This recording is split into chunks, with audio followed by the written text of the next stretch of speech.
Bonjour chers amis, nous sommes aujourd'hui dimanche, Amen, le 29 mars 2020 et aujourd'hui nous allons prendre la Sainte Seine parce que c'est le jour du Seigneur, Amen.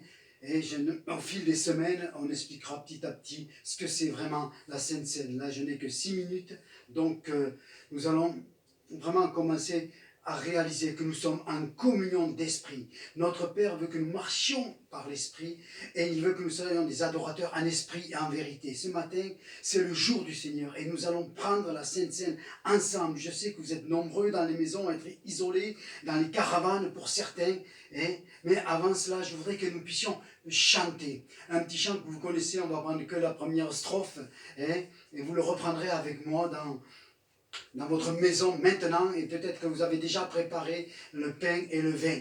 Amen. De la croix, la grâce coule comme un fleuve constamment. Oh, venez, venez en foule, un plein pardon vous attend. Oh, venez, venez en foule, un plein pardon vous attend. Amen. Amen. Sans plus tarder, nous allons prendre Ésaïe 53 et nous allons lire les 7 premiers versets. Qui a cru à ceux qui nous avaient été annoncés, qui a reconnu le bras de l'Éternel, il s'est élevé devant lui comme une faible plante, comme un rejeton qui sort d'une terre desséchée. Il n'avait ni beauté ni éclat pour attirer nos regards, et son aspect n'avait rien pour nous plaire. Méprisé, abandonné des hommes, homme de douleur, habitué à la souffrance, semblable à celui dont on détourne le visage, nous l'avons dédaigné, nous n'avons fait de lui aucun cas. Cependant, ce sont nos souffrances qu'il a apportées, c'est de nos douleurs qu'il s'est chargé, et nous l'avons considéré comme puni, frappé de Dieu et humilié. Mais il a été blessé pour nos péchés, brisé pour nos iniquités. Le châtiment qui nous donne la paix est tombé sur lui, et c'est par ses meurtrissures que nous sommes guéris. Nous étions tous errants comme des brebis, chacun suivait sa propre voie, mais l'Éternel a fait retomber sur lui l'iniquité de nous tous. Amen. Nous allons prendre maintenant le psaume 23 qui nous dit ceci. L'Éternel est mon berger, je ne manquerai de rien. Il me fait reposer dans les verts pâturages. Il me dirige près des eaux paisibles. Il restaure mon âme. Il me conduit dans les sentiers de la justice à cause de son nom. Quand je marche dans la vallée de l'ombre et de la mort, je ne crains aucun mal, car tu es avec moi. Ta houlette et mon bâton me rassurent. Tu dresses devant moi une table en face de mes adversaires, aux yeux de mes adversaires, suivant les versions.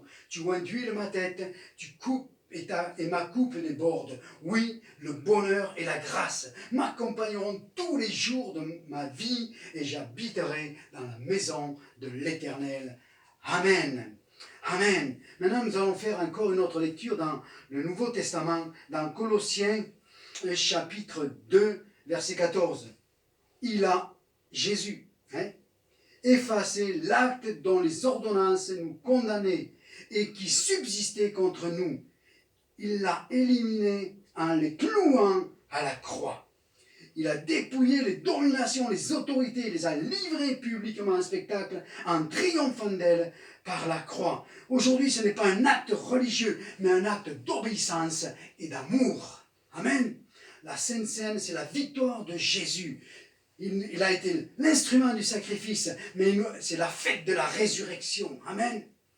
C'est le tout accompli qui a fait de nous les enfants de Dieu, nous qui croyons et qui avons accepté sa seigneurie dans nos vies. Comme je n'ai que quelques minutes au fil des dimanches, nous détaillerons tout cela. Amen. L'Église primitive prenait tous les jours ce repas.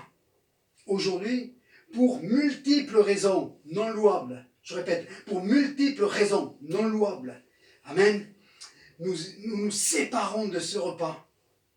C'est déjà là avoir un mauvais discernement de ce repas.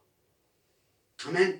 Ce repas où Jésus a dit, j'ai désiré vivement manger cette Pâque avec vous. D'autres versions diront, j'ai beaucoup désiré. D'autres versions diront, j'ai fort désiré. Luc 22, 14.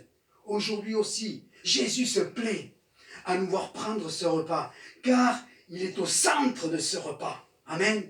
Voilà pourquoi nous devons comprendre exactement ce qui s'est passé et pourquoi nous prenons ce repas. C'est pour ça que avant de prendre ce repas, il y a besoin de conversion et il y a besoin de baptême. Et c'est la progression qui nous conduit dans ce repas qui est une bénédiction pour nous. Mais Dieu prouve son amour envers nous, ce que lorsque nous étions encore des pécheurs, Christ est mort pour nous. Amen.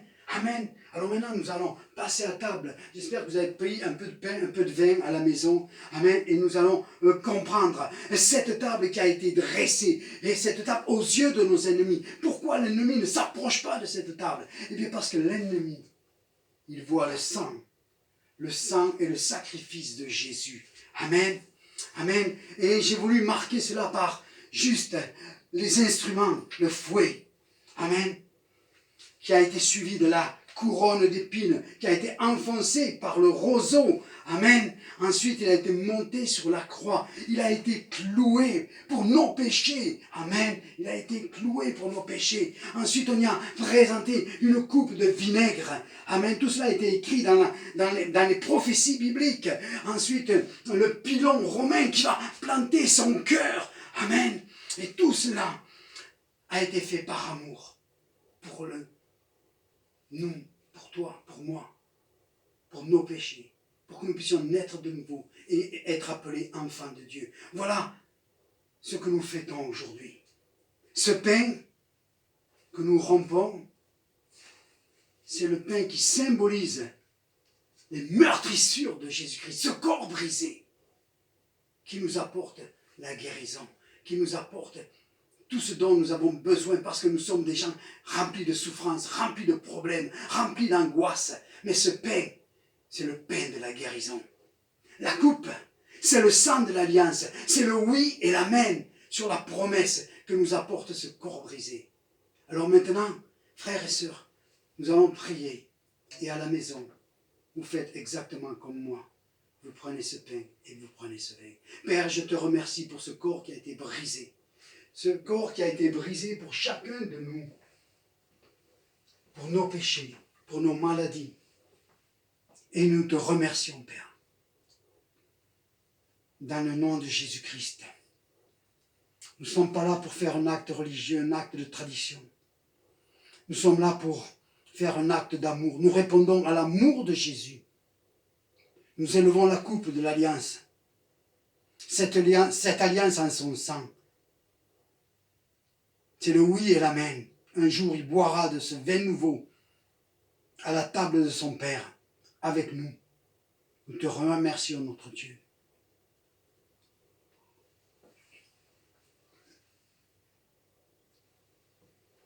Père, je te remercie pour ces instants. Veuille bénir chacun ce matin. Continuez votre culte à la maison. Continuez à prier, à louer le Seigneur. Vous avez du temps aujourd'hui. C'est le jour du Seigneur. C'est son jour. Je vous remercie, frères et sœurs, d'avoir communié avec moi. Moi qui suis seul dans ma maison, dans mon garage. Je vous remercie. Dans le nom de Jésus-Christ. Amen.